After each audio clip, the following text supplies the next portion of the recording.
नमस्कार, मैं राहुल कुमार गोयल, सचिव राज्य निर्वाचन आयोग। आप सभी लोगों को, सभी मतदाताओं को, सभी प्रदेशवासियों को, सभी उम्मीदवारों को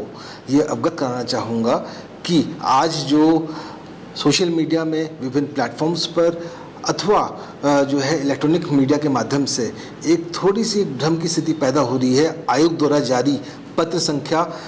1952 दिनांक 20 जुलाई 2025 के बारे में, उसके संबंध में मैं एक क्लैरिफिकेशन और एक स्थिति स्पष्ट करने के लिए जो है आप सभी लोगों को अवगत करा रहा हूँ। सबसे पहली चीज़, ये पत्र जो है आयोग द्वारा जारी किया गया है और यह पत्र जो है हमारे उत्तर प्रदेश पंचायती राज सदस्यों, प्रधानों और उप प्रधानों के निर्वाचन नियमावली 94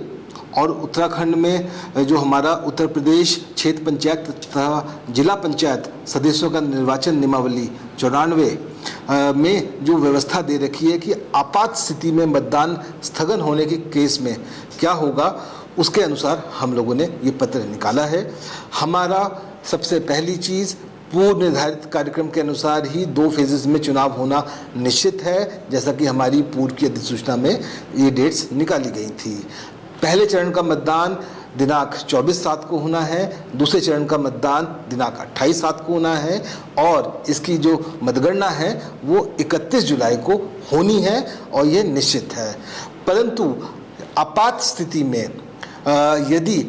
कोई नेचुरल डिजास्टर की कंडीशन आ जाती है, कोई लॉ एंड ऑर्डर की सिचुएशन आ जाती है या अन्य कोई ऐसा कारण हो जाता है कि किसी particular polling booth, polling centre में उस दिन मतदान नहीं हो पाता है अथवा स्थगित हो जाता है, तो उसके लिए जो हमारी नियमावलियों में दी गई व्यवस्था है उसके अनुसार ये जो डेट्स निकाली गई हैं कि अगर 24 जुलाई को किसी पर्टिकुलर पोलिंग बूथ में अगर चुनाव नहीं हो पाता है, स्थगित करना पड़ता है, तो उसकी जो पुनर्मतदान की डेट होगी वह 28 जुलाई होगी।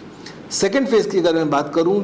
उसमें चुनाव जो है, पोलिंग जो है 28 तारीख को ही होनी है, निश्चित है। लेकिन यदि किसी बूथ विशेष या केंद्र विशेष में अगर किसी भी कारणवश उस दिन मतदान स्थगित होता है, कोई आपदा की स्थिति होती है, कोई आपात स्थिति ऐसी गठित हो जाती है, तो उसका पुनर्मतदान जो है 30 जुलाई को कराया जाएगा और इन एनी केस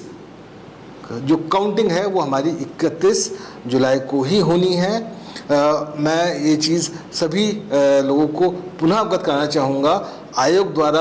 अपने निर्वाचन कार्यक्रम में कोई भी चेंज, कोई भी बदलाव नहीं किया गया है। वो हमारा जो पहले से तयशुदा कार्यक्रम था उसी के अनुसार निर्वाचन की संपूर्ण कार्रवाइयाँ की जानी हैं। यह केवल ऐसी स्थिति में है, आपात स्थिति में है कि यदि किसी पोलिंग बूथ में, किसी पोलिंग केंद्र में अगर किसी आपात स्थिति में मतदान ना हो पाए, चाहे वो दैवीय आपदा हो, चाहे वो लॉ एंड ऑर्डर हो या कोई अन्य ऐसी स्थिति हो, तो उस पोलिंग बूथ में कब मतदान होगा उसका शेड्यूल जारी किया गया है। और मैं ये भी बताना चाहूँगा कि विगत निर्वाचनों में, चाहे वो 2019 का हमारा सामान्य निर्वाचन हो पंचायतों का, चाहे वो 2022 का हमारा सामान्य निर्वाचन हरिद्वार का हुआ हो, और चाहे अभी हमारा हाल ही में जो नगर निकाय, स्थानीय निकाय का चुनाव हुआ हो, उसमें भी इस प्रकार का शेड्यूल जारी किया गया था। धन्यवाद।